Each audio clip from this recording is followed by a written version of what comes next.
Halo dan selamat datang di kanal YouTube Om Pius 43. Kali ini perhatian kita tertuju pada buku The Gift of Fear, Survival Signals That Protect Us from Violence, karya Gavin de Becker, terbit pada tahun 1997.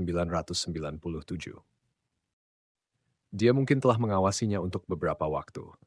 Kita tidak pernah benar-benar tahu. Yang pasti, dia bukan korban pertamanya.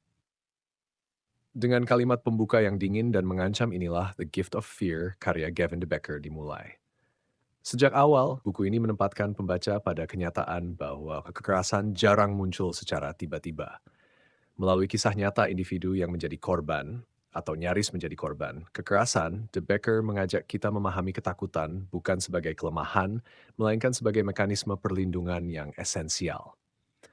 Dalam kebudayaan modern, ketakutan kerap dipandang sebagai sesuatu yang irasional dan harus ditekan.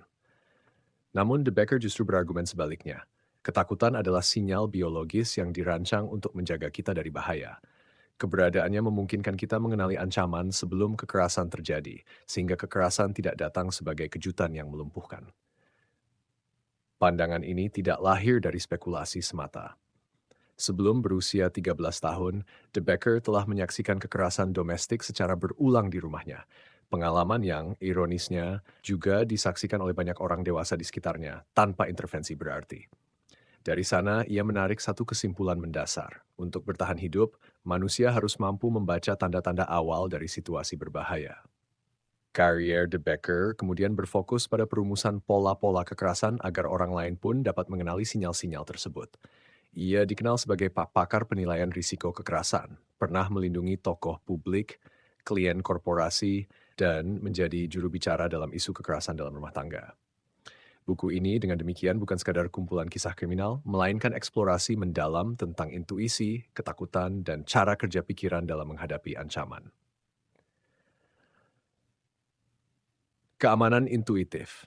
Salah satu konsep sentral de Becker adalah keamanan intuitif.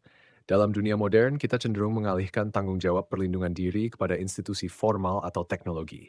Aparat penegak hukum, sistem alarm, pagar tinggi, kamera pengawas, semua ini memberi rasa aman, tetapi seringkali menciptakan ilusi keamanan. Menurut De Becker, sumber perlindungan yang paling andal justru adalah intuisi. Sebagai makhluk hidup, manusia memiliki sistem peringatan dini yang sangat canggih, bahkan lebih kompleks dibandingkan naluri hewan. Masalahnya bukan pada ketiadaan intuisi, melainkan pada ketidakmauan kita untuk mempercayainya. Kehidupan modern, dengan segala norma kesopanan dan rasionalitasnya, justru melatih kita untuk mengabaikan sinyal-sinyal bahaya yang halus. De Becker memberikan contoh perempuan yang menjadi korban kekerasan oleh seorang penyerang di lift. Secara intuitif, para korban merasakan ada sesuatu yang salah, namun norma sosial, keengganan untuk bersikap tidak sopan atau mencurigai orang lain membuat mereka menekan perasaan tersebut. Ia menegaskan bahwa terdapat kode kekerasan universal C yang dapat kita rasakan secara otomatis, tetapi sensitivitas kita terhadap kode ini telah tumpul. Secara paradoks, mempercayai intuisi justru merupakan kebalikan dari hidup dalam ketakutan. Ketakutan yang sejati tidak melumpuhkan, melainkan memberi energi. Ia memungkinkan seseorang melakukan tindakan yang, dalam kondisi normal, tidak terpikirkan. Dalam salah satu kasus yang ia bahas, seorang perempuan yang diserang di apartemennya tiba-tiba terdorong oleh intuisi untuk mengikuti penyerang ke dapur. Ia melihat pelaku sedang mencari pisau. Tanpa dilumpuhkan rasa takut, ia justru bertindak cepat mendobrak pintu dan melarikan diri. Yang menarik, perempuan tersebut mengingat peristiwa itu bukan sebagai pengalaman ketakutan, melainkan sebagai momen kejernihan. Ketakutan yang terhubung dengan intuisi, menurut De Becker, adalah pengalaman positif yang dirancang untuk menyelamatkan nyawa. Kekerasan sebagai potensi universal. Bagian lain yang penting dalam buku ini membahas gagasan bahwa kekerasan bukanlah ciri eksklusif orang jahat atau monster. De Becker menolak konsep criminal mind yang memisahkan pelaku kekerasan dari manusia pada umumnya. Hampir semua orang percaya bahwa mereka tidak akan pernah menyakiti orang lain, kecuali seperti sering ditambahkan, jika harus melindungi orang yang mereka cintai. Bagi De Becker, kalimat pengecualian itu justru mengungkap kebenaran mendasar. Potensi kekerasan ada pada setiap manusia.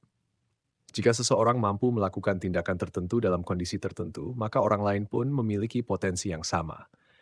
Yang membedakan bukanlah kemanusiaan kita, melainkan cara kita membenarkan tindakan tersebut. Ia memandang kekerasan bukan sebagai tindakan yang terisolasi, melainkan sebagai rangkaian proses. De Becker merumuskan 4 elemen utama yang mendahului kekerasan. Pertama, pembenaran. Pelaku meyakini bahwa dirinya telah disakiti atau diperlakukan tidak adil. Kedua, alternatif. Kekerasan dipersepsikan sebagai satu-satunya jalan untuk mendapatkan keadilan atau ganti rugi. Ketiga, konsekuensi. Pelaku dapat menerima hasil dari tindakannya, termasuk hukuman. Keempat, kemampuan. Keyakinan bahwa ia mampu melakukan kekerasan secara fisik atau menggunakan senjata. Melalui indikator pra-incident ini, De Becker memprediksi kemungkinan kekerasan. Kekerasan jarang muncul tanpa tanda. Ia lebih menyerupai air yang perlahan mendidih. Polisi mungkin mencari motif setelah kejadian, tetapi De Becker menelusuri sejarah niat dan pola yang mendahului tindakan tersebut. Kekerasan dalam relasi intim, The Gift of Fear juga membahas secara mendalam kekerasan dalam hubungan pasangan. De Becker menekankan bahwa sebagian besar pembunuhan terhadap pasangan tidak terjadi di tengah konflik spontan, melainkan merupakan keputusan yang telah direncanakan. Prosesnya sering diawali dengan penguntitan dan dipicu oleh penolakan. Bagi pelaku, penolakan merupakan ancaman eksistensial terhadap perasaan diri. Dalam logika yang terdistorsi, pembunuhan tampak sebagai satu-satunya cara untuk memulihkan rasa kontrol. Fakta yang paling mengkhawatirkan adalah bahwa sekitar 3/4 pembunuhan pasangan terjadi setelah salah satu pihak meninggalkan hubungan. Mengenali psikopat dan predator. Dalam upayanya membantu pembaca mengenali bahaya, De Becker menguraikan ciri-ciri umum predator psikologis. Seorang psikopat biasanya menunjukkan keberanian yang tidak wajar, ketenangan ekstrem dalam situasi konflik, serta kebutuhan kuat untuk mengendalikan orang lain. Mereka jarang terkejut oleh hal-hal yang mengguncang orang kebanyakan. Pengalaman masa kecil yang penuh kekerasan, penghinaan, atau pengabaian seringkali menjadi latar belakang kriminalitas ekstrem. Dalam penelitian terhadap pembunuh berantai, ditemukan bahwa seluruh subjek mengalami trauma serius di masa kanak-kanak. Namun, individu semacam ini sangat pandai menyamarkan sinyal bahaya. Mereka dapat memerankan normalitas dengan sangat meyakinkan.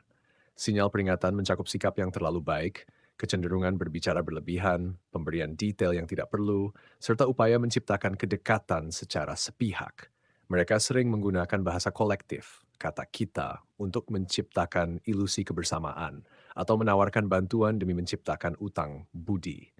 Yang paling penting, mereka mengabaikan kata tidak. De Becker menegaskan, penolakan tidak perlu dijustifikasi. Ketika seseorang mencoba membujuk Anda agar menarik kembali penolakan, itu sendiri sudah merupakan tanda bahaya. Kita tidak perlu hidup dalam paranoia, tetapi juga tidak bijak jika sepenuhnya menyerahkan keselamatan pada sistem keamanan eksternal. Penutup The Gift of Fear ditulis dalam konteks budaya yang ditandai oleh tingginya kepemilikan senjata dan lemahnya kohesi sosial. Dalam masyarakat yang relatif aman, buku ini mungkin terasa berlebihan. Namun, di tengah melimpahnya literatur tentang psikologi kekerasan, karya De Becker tetap menjadi titik awal yang kuat. Buku ini mengajarkan satu pelajaran mendasar. Keselamatan tidak hanya bergantung pada kekuatan eksternal, tetapi pada kemampuan kita untuk mendengarkan sinyal internal yang telah dibentuk oleh evolusi. Ketakutan bila dipahami dengan benar bukanlah musuh, melainkan anugerah.